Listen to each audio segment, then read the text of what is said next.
in the shadowy war rooms of Nazi Germany. Guns and bombs were only part of the plan. What if you could destroy a country without firing a single shot? What if you could crush an empire with its own money? That was the twisted genius behind Operation Bernhard, Adolf Hitler's secret scheme to flood the British economy with counterfeit currency, turning trust into chaos and value into ash.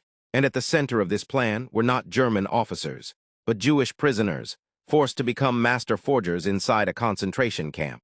This is the story of one of history's most audacious financial war crimes, and the men who risked everything to survive it. The idea was born in the brain of Reinhard Heydrich, one of Hitler's most ruthless SS commanders.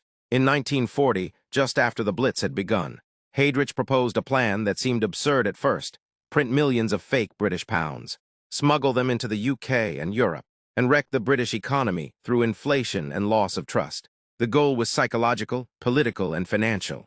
Collapse the pound, cripple Britain's ability to fund its war, shake public confidence in their own government. But such a plan would need one thing: perfect forgeries.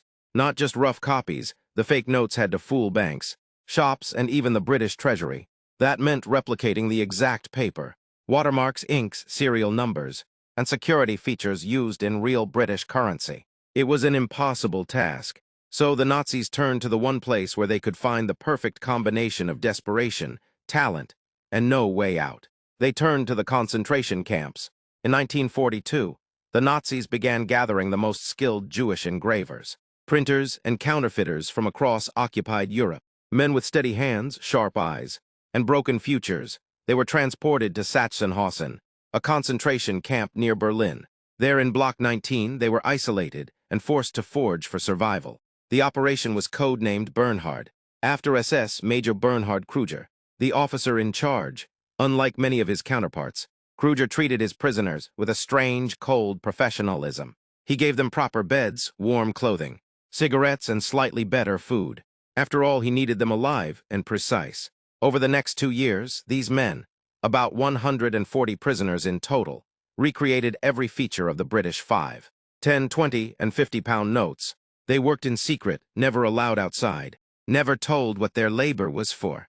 But they knew they were building a weapon with ink and paper. And the results, terrifying. Their counterfeit notes were so perfect that even the Bank of England couldn't tell the difference. By 1943, over 132 million pounds had been forged, equivalent to billions today. The Nazis began laundering the money through banks in Switzerland and other neutral countries. They used it to fund espionage missions, bribe agents, and purchase war materials. Some of the money even ended up in the hands of Cicero, the Nazi spy who stole Allied secrets in Turkey, a man unknowingly paid in fake currency made by Jewish prisoners. But the grand goal, to drop the forged currency over Britain by plane and collapse the economy, was never fully realized. Hitler, paranoid and indecisive, delayed the mass distribution. The forged notes did cause serious concern. The Bank of England stopped issuing higher denomination notes, and Britain tightened its currency controls. But the economic collapse never came. Instead, Operation Bernhard became a tale of sabotage, survival, and strange redemption. Inside Block 19, the forgers walked a moral tightrope. They were helping the Nazis, but to refuse was to die. So some resisted in the only way they could, by sabotaging the process from within.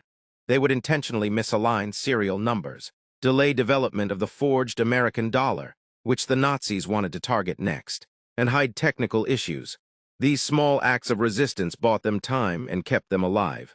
They formed a strange bond with each other, and even with Kruger, their captor. It was a bizarre world, where enemy and prisoner shared cigarettes over a printing press. But by 1945, the Allies were closing in. The Nazis knew the end was near. The order came: destroy all evidence.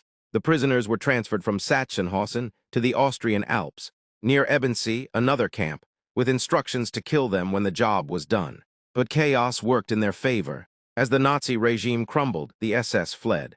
The printing plates were dumped into Lake Toplitz, deep and cold enough to bury any trace. But the prisoners miraculously survived. The war ended, the camp was liberated, and the men who forged the world's most dangerous banknotes walked out alive. After the war, Operation Bernhard remained a secret for a time. The Bank of England was horrified to discover how close the Nazis had come.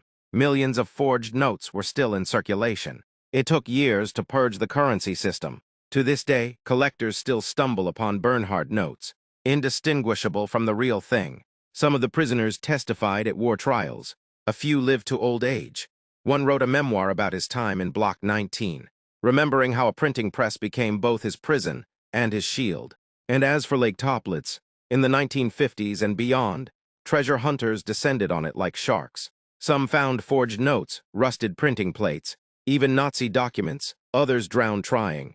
The lake became a watery tomb of a failed economic weapon, and the memory of men forced to create it. Operation Bernhard was more than just a counterfeiting plot. It was economic terrorism. It was genius twisted by hate.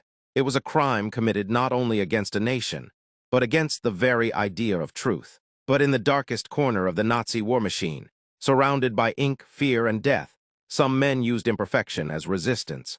They bent the lines, delayed the presses, smudged the edges, and in doing so they bought themselves, and perhaps others, one more day. Because sometimes, the fight against evil doesn't come with a gun.